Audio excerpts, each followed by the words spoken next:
porque dando sequência à série que a gente começou no final de janeiro sobre como deve ser a nutrição infantil, hoje a gente vai falar da alimentação dos bebês a partir de 1 ano de idade. Para explicar melhor como deve ser a nutrição nessa fase, a gente conversa com a nutricionista materno-infantil Gisele Vilela. Gi, seja muito bem-vinda à nossa casa mais uma vez. Tô adorando, Aquela né? outra pauta ficou maravilhosa, ficou, né? Eu gostei também. Gente, um monte de gente amou. Essa também vai ficar. Vai ficar maravilhosa. Quando a gente pensa na criança de 1 ano, Sim. talvez erroneamente a gente pensa, vai comer mais. Isso acontece? Não necessariamente, assim, de comer muito mais quantidade, né? Depois de 1 ano, diminui um pouco a velocidade de crescimento. E quando diminui a velocidade de crescimento, também diminui o apetite. Então, às vezes, a família pensa que o de 1 ano vai comer muito mais que o bebê menor de 1 ano, mas não, ou mantém a mesma coisa, ou às vezes vai começar ali um desinteresse, a comer um pouquinho menos. Boa, porque a gente realmente tem essa impressão. E até os 9 meses, a criança cresce muito rápido, né? Sim, até 1 ano, na verdade. Para você ter uma ideia, até 1 ano, a média de crescimento é de 2 centímetros ao mês. Então, dos 6 meses até 1 ano, a gente espera crescer aí em torno de 25 centímetros. Mais ou menos. E no 2º ano de vida, né, que é de 1 a 2 anos, a gente espera 1 centímetro por mês. De 25 cai para 12,5 no ano. Gente, que incrível. Por isso que a gente fala, parece que esse nenê já tem mais de 1 mês. É porque cresceu muito rápido. Cresce muito rápido. E a gente não pode continuar nesse ritmo, né? Senão pararíamos onde? Isso. Verdade. É inteligente do nosso corpo ir diminuindo a velocidade de crescimento. Que demais. A gente falou antes que o leite era o principal alimento. Verdade. E agora, leite materno? Agora, o leite não é mais o principal alimento. Agora, esse bebê teve 6 meses para conhecer a alimentação e de 1 ano para frente, a comida é mais importante. Então, a gente teve ali 6 meses para deixar ele ter uma experiência maravilhosa com a comida, para ele entender que comida mata fome, não é mais o leite. E ali, a partir de 1 ano, para ele dar preferência para a comida do que para o leite. Né? E como que a gente aí faz o leite isso? vai complementar a comida. E isso vai acontecer naturalmente, porque o bebê vai comendo mais e vai mamando menos. Ele tem esse tempo, né? Não é de uma hora para outra. Às vezes a gente espera que mame menos lá com 7 meses. Mas não, ele tem até 1 ano para ele fazer isso. Isso vai acontecer naturalmente. Se não acontecer naturalmente, a gente vai fazendo umas estratégias, dando umas ajudinhas, né? Limitando a livre demanda do aleitamento materno, limitando a quantidade de leite, porque às vezes a gente acha também que tem que continuar com o tanto de leite que estava, e a partir de 1 ano a gente tem uma recomendação do Ministério da Saúde da gente não ultrapassar 500 ml de leite por dia, se tiver na fórmula ou no leite convencional. E se tiver em aleitamento materno, a gente não sabe quantificar, né? Mas a gente já pode começar a limitar a livre demanda. Então, não precisa ser toda livre mesmo, né? Pode ser em horários estipulados, em momentos estipulados no dia. Mas isso também é um processo, não é assim, virou... né, de 1 ano dia pro outro, e eu já vou limitar. Não, o bebê precisa entender, ele precisa começar a compreender essa limitação. E aí isso leva um tempinho, alguns meses aí até a gente conseguir limitar essa amamentação. Como se fosse um desmame, aos poucos? Como se... Assim, ó, para você ter ideia, o processo de desmame começa com a introdução alimentar, porque mamou exclusiva até 6 meses. Começou a comer, começou um desmame, mas é que assusta um pouco a gente falar isso. Né? É que o desmame total é lá mais para frente, mas tudo isso é processo de desmame, porque leva um tempo até o bebê parar de mamar. E aí, o que a gente tem que pensar? O que não pode faltar para essa criança? O que mais importante acontece nutricionalmente é que a necessidade de cálcio desse bebê aumenta bastante, quase mais que duplica, né? Então, a gente precisa... como o leite não é mais tão presente, a gente precisa completar essa alimentação com fontes de cálcio. Não precisa ser só com lácteos, pode ser com fontes vegetais. Aqui a gente traz algumas delas, né? Então, o brócolis, a couve, é fonte vegetal de cálcio, e aquela pastinha essa aqui, isso, chama tahine, é uma pastinha de gergelim, e o gergelim é uma das sementes mais ricas em cálcio. Então a gente pode investir nessa pastinha. Pode investir para criança? Para bebês, isso, para crianças, bebês, para nós adultos, né? É uma fonte de cálcio bem importante. E aí as outras fontes, né? O queijo, o leite, o iogurte, isso tudo completa a alimentação. Então a gente vai fazer pela comida e não por suplementação. Que incrível. Tem perguntinha de WhatsApp já para você. Que legal. Temos uma responder. perguntinha, claro. Usamos Tahine ontem, por sinal, coincidência. Muito bom. Olha. Maria Fernanda de Lorena, boa tarde, tudo bem? Minha filha tem 1 ano e não aceita mais tomar leite, seja em pó ou seja de garrafinha tipo A. Não gosta de queijos também. O que fazer nessa situação? Obrigado pela pergunta. A gente já está falando do cálcio agora. Falamos mesmo. agora, né? Por isso que entrou, né? Então, a criança não gostar é direito dela, assim, a gente não vai forçar de nenhuma maneira e vamos colocar na alimentação, vamos fazer coisas diferentes. Às vezes não aceita tomar o leite, mas será que aceita uma vitamina? Será que aceita um leite em pó em cima da fruta, né? Será que... E se não gostar de lácteos nenhum, vamos partir para os vegetais, que a gente acabou de falar. E se de tudo não gostar de nada dessa que é rico em cálcio e não tiver hábito na alimentação, a gente parte para suplementação. Aí sim. Aí precisa. Então, primeiro a gente faz todas as estratégias alimentares e depois a gente, se não atingir, a gente suplementa, né? Boa. Mas tem bastante jeitos de adequar, sabe? Existem algumas bebidas vegetais no mercado que elas têm bastante adição de cálcio, até mais cálcio do que no leite comum. E essas bebidas podem virar receitas também. Então, podem virar mousses, podem virar panquecas, sabe? Pode virar receitas e aí a gente consegue adequar a suplementação, a necessidade de cálcio do bebê. Boa. Tá? E aqui, como é que a gente segue essa sequência? Pensamos no cálcio. Isso, que é uma das maiores necessidades do bebê após 1 ano. Aí a gente, partindo para cá, como fica o pratinho desse bebê, né? Então, lá, quando a gente viu no outro programa, era um pratinho, né, menorzinho, não tinha uma saladinha crua, agora já tem dentinhos em cima e embaixo, já consegue triturar os vegetais. Então, a gente já consegue fazer para o bebê um mini pratinho do que a gente faz para nós adultos, né? E aqui, não sei se vocês querem mostrar, a gente tem a parte de vegetais. O que a gente contempla? Um tipo de folha e 2 vegetais. Seria o suficiente para a gente pensar numa variedade, né? Pode ser uma folha refogada, mas também já pode ser folha crua, já pode ser legume raladinho, né? Que ele já consegue mastigar e triturar bem. Isso. Pensando e é na bom higiene, né? Para não dar probleminha depois, né? Na hora de higienizar bem os legumes, e aí, né? Isso, aí tem que ter os procedimentos adequados de higiene, porque o legume vai estar cru.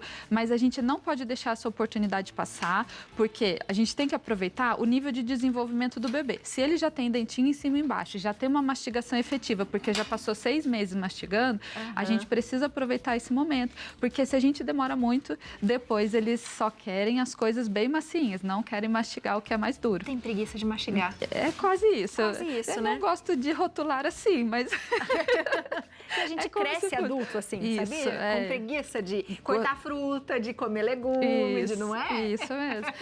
E para completar o pratinho, aí vem a família do arroz, que aqui está representada numa batatinha.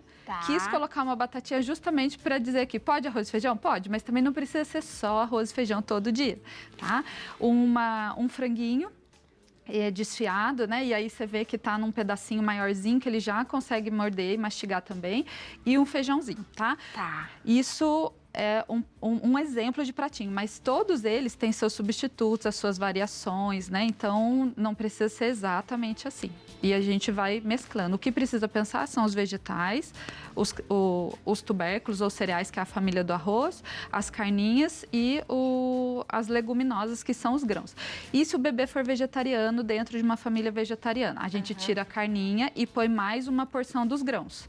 Então, a gente só duplica a quantidade de grãos, tá? É a mesma coisa, não tem muito segredo, não. E não tem mais essa coisa das pessoas falarem assim, mas é uma família vegetariana, por exemplo, vai faltar proteína, vai faltar... Não, a gente não consegue, né? Não vai faltar proteína, não vai faltar ferro. A única questão que a gente recomenda é que quando tem essa decisão, precisa ser acompanhado. Não pode, assim, só decidir e, eu só não como carne. Tem nutrientes importantes que vêm da carne e, naturalmente, os seres humanos são onívoros. Então, faz parte do nosso desenvolvimento ter esses nutrientes. uma vez decidido e está tudo bem, já foi validado pela Sociedade Brasileira Vegetariana que é possível famílias e bebês serem vegetarianos. Então, isso é inquestionável. Agora, precisa ser acompanhado, porque, por exemplo, a B12 não vem na alimentação. Aí a gente precisa suplementar a B12. Aí a gente tem que acompanhar zinco, ferro também, porque geralmente está mais baixo, né? E vamos acompanhar tudo e ver o que precisa suplementar, tá? Aqui tem um copinho. É suquinho ou é água? Não, olha, embora o suco a partir de um ano seja possível, né? Então, até um ano não era recomendado. A partir de um ano pode entrar 120 ml de suco, sem coar, sem pôr açúcar, sem fazer um montão de fruta junto, igual aqueles de restaurante, certo? Então, 1, 2 frutas para mesclar um sabor ok, até 120 ml no dia o bebê pode. Mas o copinho vem ilustrar outra coisa. Como a gente falou que não é mais para mamar tanto, né? Os bebês que estão em mamadeira, como a gente faz para ajudar esse bebê a enxergar que ele já está crescendo e que ele não precisa da mamadeira? Existe esse tipo de copinho. Legal. Não sei se vocês em casa já viram, mas é um copinho fechado, que não é copinho de transição e não é copinho de bico. Ele só tem um furinho. E aí o bebê consegue virar sem derramar e tomar. E o que a gente fala para o bebê? Que agora ele já está ficando grande, que o copinho muda, que mamadeira é só de bebês. E aí, aos pouquinhos, a gente vai conseguindo tirar essa mamadeira de cena, o bico, né, o bico intermediário de cena, porque... Embora seja ok ficar com mamadeira e chupeta até 2 anos por não interferir na arcada dentária, se a gente espera até os 2 anos para tirar, a gente vai ter um trabalhão. Eu já gosto de ir ajudando desde 1 aninho, se tiver com mamadeira, para que vá fazendo progressivamente, sem pressas, sabe? Sem ansiedade, sem sofrimento, isso mesmo. Que legal. E você falou uma coisa que eu achei interessante, restaurante. Se eu vou com uma criança no restaurante, eu posso servir a comida de lá? Se for maior de 1 ano, sim, pode. Boa. Porque aí já pode o sal, tranquilamente igual da família, né? E a melhor recomendação, eu acho que a coisa mais gostosa depois que faz 1 ano, é que o bebê vai partilhar da mesma comida da família. Então, é para ser a mesma coisa, né? O mesmo tempero, a mesma textura, a mesma composição. E aí, se a família vai no restaurante, o bebê também pode ir. Salvo, né? Vamos pensar assim, como a gente pode deixar a qualidade melhor para esse bebê? A gente pode escolher nesse restaurante coisas mais suaves, né? Franguinho grelhado, peixinho grelhado, o arroz, o feijão, uma carne mais sequinha. Aquelas carnes cheias de molhos brancos, fritura, né? Acho que não seria né? Considero que não seja o mais adequado para o bebê. Então, dentro do restaurante, a gente consegue fazer as melhores opções para esse bebê, né? Boa. E em casa também, lembrar que... Pode comer da mesma comida? Pode, mas se a família tem o hábito de comer alimentos ultraprocessados, frituras, assim, os fast foods, né? É importante ainda não partilhar com o bebê, né? Esperar mais um pouquinho. E especialmente as coisas que têm açúcar, porque... Açúcar não pode antes de 2 anos, só depois de 2 anos. E depois de 2 anos não é assim, agora eu vou dar. Não, depois de 2 anos, se houver interesse da criança, se ela for atrás, se ela pedir, a gente pode acabar liberando, mas não precisa dar, né, aos 2 anos e até os 2 a gente precisa restringir. Boa. Aqui é o quê? Opção de cafezinho? Isso, aí depois que chega em 1 ano, né? Por incrível que pareça, por mais que o apetite diminua, o apetite da manhã a gente percebe na maioria dos bebês que ele aumenta, que só a frutinha não é mais o suficiente. Então ele também começa a tomar café da manhã igual da família, né? E aí eu trouxe opções diferentes do costumeiro café, pão com manteiga, e café com leite, né? Que é na maioria das famílias. E aí o bebê não pode café, né? O bebê não precisa tomar o leite em si, né? Assim, a gente não precisa colocar ali... Se ele, por exemplo, mama no peito, eu não preciso dar mais leite para ele porque ele já mama no peito. Então, eu posso usar os fermentados, por exemplo, o queijo, o iogurte, né? Mas não tem problema nenhum ele tomar o leite. E aí, qual é a ideia de um café da manhã? É legal a gente sempre pensar em grupos alimentares. Então, aqui a gente tem o grupo de proteína, o grupo que são a partir do queijo, do iogurte, da carne, do ovo, tá? Esse é o grupo de proteínas. O grupo de carboidratos, que pode vir pela aveia, pelo pãozinho, por um biscoitinho, por um milho, mandioca, tapioca, tá? E o grupo das frutas. Então aqui, por exemplo, a gente fez um frasquinho com iogurte natural, aquele que só tem 2 ingredientes, sabe? Ele é branquinho e azedinho, e é esse que o bebê pode, não pode nenhum outro. Não pode nenhum outro. Nada porque todos os outros têm açúcar ou adoçante. Aquele não. Não precisa. E aí a gente dá preferência para esse, porque esse é um produto natural mesmo, né? São só 2 ingredientes, sem aditivo, sem açúcar, esse pode. E aí a gente misturou com o quê? Uma frutinha picada e um pouco de aveia por cima. E aí ali eu contemplo os 3 grupos: fruta, proteína através do iogurte e aveia, que é a família do carboidrato, certo? A panqueca de banana, que eu acho que está bem comum aí nas famílias, né? Ali tem o quê? Ovo, que é proteína, aveia, que é da família dos carboidratos, e a fruta, que é a banana, tá? Então tá completinho esse café da manhã também. E aqui a gente fez tipo um pão sírio. Sua equipe maravilhosa, né? Eu estou só apresentando, E tá né? tão bonitinho que tá quando bonitinho. você olha, parece que é de mentirinha, igual essas outras comidinhas. Essa é mentirinha, essa aqui é verdade. Essa aqui é de verdade. E aqui tem um ovinho mexido, um pãozinho sírio dobradinho e uma banana. Então, os 3 grupos. Esse é o café da manhã ideal dos bebês e da gente também. E da gente também, né? Também. A gente só vai aumentar um pouco a quantidade, né? Talvez um frasquinho desse não seja suficiente para a fome de um adulto de manhã, mas a composição é essa, né? E é a hora da família começar a comer direitinho também, se não tem esse hábito, com certeza. né? Isso, e foi muito bom você tocar nesse assunto, porque até um ano a gente consegue dar umas escapadas, umas enganadinhas, enquanto se a família está comendo um fast food, ela dá uma banana e está tudo resolvido. Depois de um ano, não, porque o bebê consegue identificar que aquilo que o adulto está comendo não é a mesma coisa que o adulto deu para ele comer. E aí começa a querer aquilo ali. Então, se a família tem a intenção de deixar esse bebê mais nutrido, mais saudável, pelo menos até os 2 anos, que é quando encerra aquele termo que a gente chama programação metabólica dos primeiros 1000 dias, né? Que se a família tem essa intenção, é importante que haja ali uma estratégia de não comer as coisas que não são para o bebê ainda, na frente dele, né? Boa. E isso, né, eu já ouvi dizer assim, nossa, mas que hipocrisia. Os pais comem e não dão para o bebê. Não é hipocrisia, gente. É legal a gente falar numa TV aberta assim, não é hipocrisia, é cuidado. Né? É responsabilidade, porque se ainda não é da idade do bebê, eu não tenho que dar para ele.